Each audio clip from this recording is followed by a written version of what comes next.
તો જો મિત્રો, રાતે તો તમે લોકોએ જોયું કે અમે લોકો મહેંદી મૂકતા હતા, બધી તૈયારી કરી. તો હવે સવારમાં 6 વાગ્યામાં નીકળી ગયા છીએ અમે, પણ હજી નવસારી બહાર નથી નીકળ્યા, બસ હવે જસ્ટ નીકળવાની તૈયારીમાં છીએ. તો જુઓ, આપણા ડ્રાઈવર આપણી સાથે છે, હે ને? હો, નીકળી જવાનું.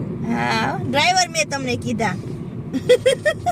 ડ્રાઈવર ની ઘરવાળી ડ્રાઈવર જ હોય.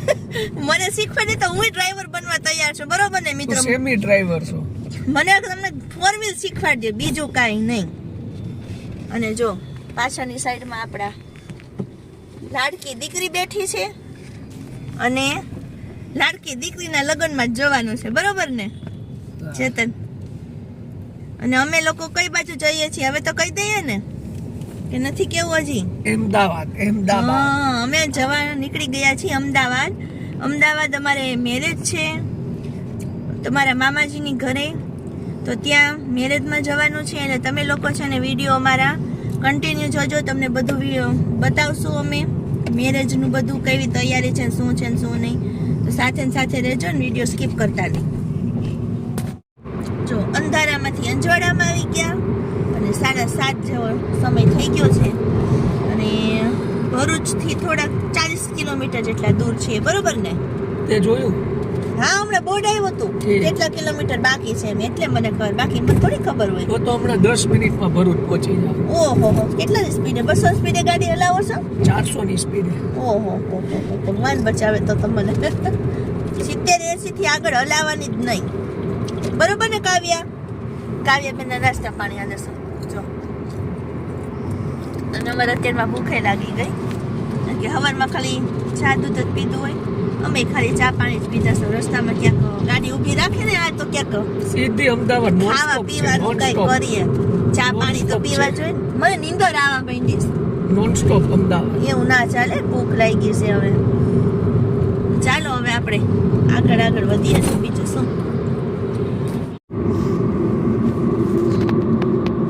મિત્રો, નર્મદાના પુલ ઉપર છીએ, અને આ એમ્બ્યુલન્સ જાય છે, એમાં લખ્યું છે ધીરે ચલોગે તો બાર મિલોગે, ફાસ્ટ ચલોગે એટલે કે જલ્દી ચલોગે તો પ્રયાગરાજ में मिलोगे. તમે ઓલી પાછળ ગાડી હતી એનો સ્લોગન વાંચ્યું તું? વાંચ્યું. શું લખ્યું તું? ધીરે ચલોગે તો બાર મિલોગે, જલ્દી ચલોગે તો પ્રયાગરાજ में मिलोगे. બાકી જોરદાર લખ્યું તું. આ હાઈવે ઉપર છે ને આવા બધા સ્લોગન બહુ હોય. આપણે હાઈવે ઉપર છે ને ભરૂચ પહોંચવા આવ્યા. તો જો મિત્રો, આપણે આપણી સ્પેશિયલ હોટલે આવી ગયા છીએ, હોટલ દર્શન. કારણ કે અહીંયા ફ્રેશ ને સારી વસ્તુ મળે છે. કાવ્યાબેન ને અમે ચા પાણી ને ફાફડા ને એવું મંગાવ્યું, બરાબર? ભૂખ તો લાગી હોય ને? સવાર ખાઈને આવ્યા, તોય ભૂખ લાગી. કાંઈ ખાધું નથી સવારમાં. ખાધું જ હતું. પછી આપણે હવે સીધા અમદાવાદ મળશું, બરાબર? અહીંયા નાસ્તા પાણી કરી. કાવ્યામાં બધાય નાસ્તો કરી લીધો, તારે એકને જ બાકી છે. સેન્ડવિચ મગાવીશ ચીઝવાળી, નહીં? અહીંયા જો અમે ડીશો ખાલી કરી નાખી, ફાફડા ને શું ઇડલી ને એવું બધું ખાધું અમે. અને કાવ્યાબેન અમારા સેન્ડવિચ ખાય છે. જો હાટા મારે બિલ દેવા ગયા છો, બિલ તો દેવું પડે ને.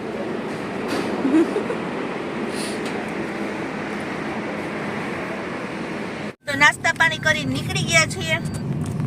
હવે તમ તાર કે ઊભી નહીં રાખો ને તો ચાલશે, હો ચેતન? હવે સીધી અમદાવાદ જો સીએનજી પૂર્વ ઊભી રાખવાની. એ નહીં રાખો, ચાલશે, ધક્કા માર લે હું તો મારજે તું.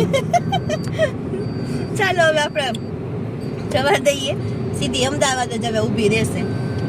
એથી કેટલું અમદાવાદ દૂર થાય? અહીંથી હવે હજી 3 કલાક, 150 કિલોમીટર. 3 કલાક થાય ને, નિરાતે જઈએ તો કાંઈ વાંધો નહીં. 12-12:30 સુધીમાં તો પહોંચી જશું. એવું સીએનજી આવી ગયું સીએનજી. સારું, ચાલો સીએનજી પુરાઈ લો, કારણ કે આપણે ખાધું હોય તો બસ ગાડીને ખવડાવવું તો પડે જ ને. જો અમે અત્યારે અમદાવાદમાં જમી કાઢવીને પાછા રેડી થઈને બેસી ગયા છીએ. હવે અમારે લોકોને છે ને જવાનું છે બધાને મળવા માટે, કારણ કે આજે સાંજીને એવું છે, અને એ પણ સાંજે હોય, સાંજે એટલે કે સાંજે. તો ત્યાં સુધી અમારી પાસે ટાઈમ છે ને, તો અમે હું ચેતન અને કાવ્ય અમે ત્રણે છે ને બધાની ઘરે અત્યારે આટો મારી આવશું પછી, કારણ કે 2 દિવસ ટાઈમ નહીં મળે. તો આવ્યા છે તો શું બધાને ઘરે આટો મારી આવે ને. ચેતન પણ જો આટા મારે. થઈ ગયા રેડી? હવ કમ્પ્લીટ જ છીએ આપણે. તો હવે કોની ઘર જવાનો છે? જઈ આવે ને 2-3 સગા છે તેમ ઘરે જઈ આવી પછી હાઈ જાય. હા, અને હવે કાવ્યાબેન પણ જો રેડી થઈ ગયા છે. ચાલો તો નીકળીએ. અમદાવાદમાં જાણે બધું જોયું હોય ને, બાપ દીકરી બે આગળ હાયલા જ જાય સો હાવ પાછું વળીને જોતા નથી.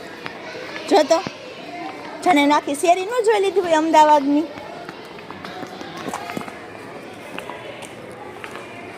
સ્કૂલ છે, સ્કૂલ છૂટી છે. કાવ્યાબેન ચોરસ જાઉં કાવ્ય ભણવા નહીં.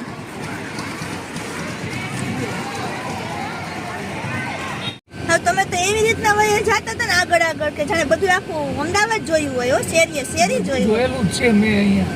એમ અહીંયા જ મોટો થયો છું અમદાવાદમાં.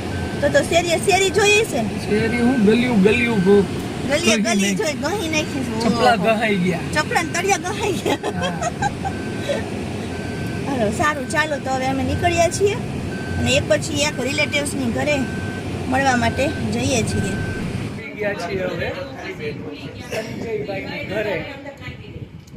સંજયભાઈની ઘરે આવી ગયા છે અને બેનના લગ્ન છે, મેરેજ. ભાઈ બેસી ગયા છે બાજુમાં. આ ભાઈ માટે ગોતવાનું છે, કામ આપણે હોપેલું છે. અને બધા જો બેઠા છે.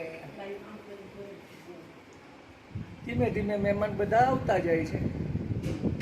અને એરિયા ધાર્મિક બેન સારું ને.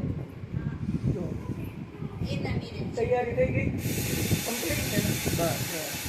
કમ્પ્લીટ તૈયારી થઈ ગઈ છે. આજે સાંજી છે, કાલે માંડવો છે ને પરમદી મેરેજ છે. ને એ રીતે આપણે આગળ વધશું. કાવું બેને મીઠું મોઢું કરી લીધું જો આવતા આવે. જો નહીં કહું, ગુલાબ જાંબુ ખાવાનું ચાલુ કરી દીધું. કેવા છે કહું? જો મસ્ત.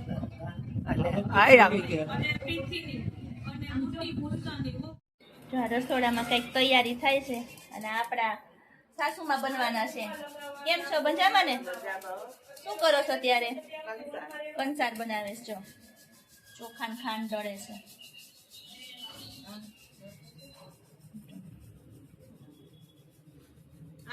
અહીંયા બધા બેઠા છે. હવે બેન ખાઈ લીધું? હવે છે ને બધા રેડી થઈ ગયા છે સાંજીના ગીત ગાવા માટે. અમારા બેન બા પણ તૈયાર થઈ ગયા છે. રેડી ને? હા રેડી. તો ચાલો ગીત ગાવા જવાનું. ચાલો બધા ગીત ગાવા જાય ને તો આપણે સાંભળીએ. એ આપણને કંઈ આવડતું તો નથી ગાતા, પણ સાંભળીએ તો ખરી. ઝીલતા આવડે તો આપણે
બીજો હરખા.